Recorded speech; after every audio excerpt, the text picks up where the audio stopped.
শুভ দুপুর বন্ধুরা। আজকে দুপুরে হচ্ছে মা ছেলে আছি, তার জন্য হচ্ছে ভাত খাবে নি, ছেলের আবদার ভাত খাবে নি। ঠিক আছে, কটা ব্রেড পকোড়া খাবো। এই যে ফোন দেখে দেখে এটা খাবো সেটা খাবো, অনেক রকমের আবদার, তার জন্য কটা আমি ব্রেড পকোড়া খাবো, এইটা করা ঠিক আছে। এবার তো মশলা একটা করছি, যেরকম আদা রসুন পেঁয়াজ টমেটো কাঁচা লঙ্কা সব একটা মশলা করে নিচ্ছি। মশলা করার পরে আলুটা সেদ্ধ করছি, দেওয়া হয়েছে অল্প একটু ম্যাগি মশলাও দিচ্ছে মশলাটায়। দেওয়ার পরে এবার আলুটা সিদ্ধ করছি, দিয়ে এবার সুন্দরভাবে আলুটাকে মাখিয়ে নেবো। এত সুন্দর আলুটাকে যেন ভালোভাবে মাখানো হয়। এবার লবণটা দেবে, স্বাদ মতন লবণ তো দিতেই হবে। লবণটা দিয়া আরও একটু ভালো করে একটু চিপে চিপে মাখিতে হবে। দিয়া একেবারে যেন একটু ফুটফুটও নাই রয়, যেন আলু মাখাটা সুন্দর দারুণ হয়। দেখলেই যেন যে লোভ হয় যে হ্যাঁ এটা ঠিক আছে, দারুণ খাওয়ার মতন হয়েছে। এবারে কি হয়েছে, এবার মাখানো শেষ হলে এবারে ব্রেড গায়ে উপরে হয়েছে দেওয়া হবে। এবার এই সুন্দর দেখছো কত সুন্দরভাবে মাখানো হয়েছে, একটা ফুটফুটও নেই, মানে মনের মতন এই মাখানো হইলে মনে হয় যেন আলু মাখাটা ঠিক হয়নি। এবার মনের মতন মাখানো হয়েছে। এবার ব্রেডগুলো বারকি নেবো, বেশি করবো না কিন্তু 4 পিস করব ঘরে। কেউ যখন নাই মা ছেলে আছে মানে 2 পিস করে হবে। 2 পিস খাইতে পারা যাবে না, বা 1 পিস খাইলে ব্যাস, তবু একটু করে রাখো যদি কেউ যদি আইসে। যে দেখো এবার ব্রেডের সাইজ যে যেরকম নিতে পারে, যে মাঝখানটায় কাটতে পারে আর যে হয়েছে করতে পারে। আমি কিন্তু মাঝখানটায় কাটিনি, ভাজার পরেই কাটছি, কিন্তু তার আগে আমি সুন্দর করে সবগুলো একটা একটা করে মাখলাম। এবারে এই যে আলুর যে পুরটা না, এই আলুর পুরটা ব্রেডের উপরে যেভাবে যেরকম দিতে পারে।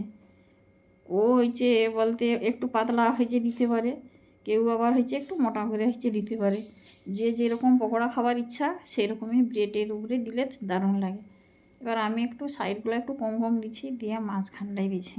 দেখো কত সুন্দর হবে। এরকম করে সবগুলো কিন্তু আমি চিপিয়ে করে নেবো, একটু চিপে চিপেই দিতে হবে। চিপে দিলে না দারুণ হয়, নাইলে হয়নি, অনেক খুলে যায়।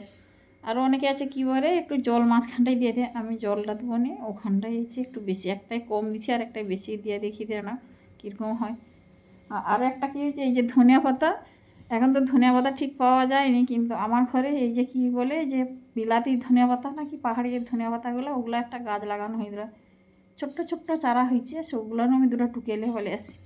আচ্ছা বলো তো কে কে ধনিয়া পাতা খাইতে ভালোবাসো আর কে কে বাসনে? আর এ সময় একটু ধনিয়া পাতার তরকারি দিলে যেন তার টেস্ট হয়েছে অন্যরকম হয়ে যায়। আমি এবারে সবগুলাকে এরকম গোটে গোটে করে এই যে তৈরি করে নেব। যে সুন্দর করে হয়েছে না, দেখতে কীরকম লাগছে, ভালো হয়েছে। এবার আমি সবগুলো এরকম 4 পিস করে নিচ্ছি, কই দিই না 4টে করছি। এবারে 4টে করছি ঠিক আছে, কিন্তু আমার বেটা খাবে একটা আর আমি খাবো একটা। এবারে বেসনটাই করে লবণ হলুদ আর হচ্ছে একটু লঙ্কার গুঁড়া দিয়ে দিচ্ছি, দিয়ে এবার ভালোভাবে মাখিয়ে নিয়েছি সুন্দর করে। দিয়ে এবার তেলটা গরম করব, দিয়ে করে না দাঁড়া সরব। এবার তেলটা যেন হালকা উষ্ণ গরম হয়, বেশিও গরম করা যাবে না আর বেশি শুধু রাখা যাবে না, একটু মিডিয়াম রাখতে হবে, যেন ব্রেডটার হয়েছে তেলটা না শসে আর কি। এবার হালকা গরমে দিলে ব্রেডটার ভিতরে এমন তেল ঢুকে যাবে, পকোড়াটা ঠিক ভালো লাগবে না। এই এরকম বেসনটা এরকম থকথকেভাবে ফাটিয়ে লিছি, আর একটু ফেটিলে যত আগে ফেটিবা সুন্দর হবে। এবার এতটা সময় নেই কিনি না, আইসা বসে আছি খাবার থালায়, বুঝতে। এবার তেলটা গরম হয়েছে, এবার আমি একটা একটা দিয়ে দেবো। দেখো সুন্দর করে ব্যাগ ডিবিয়েছি, ডিবিয়ার পরে একটা একটা করে দেবো। একটু জায়গা শর্ট আছে তার জন্য সবটা দেখিতে পারি ঠিনি।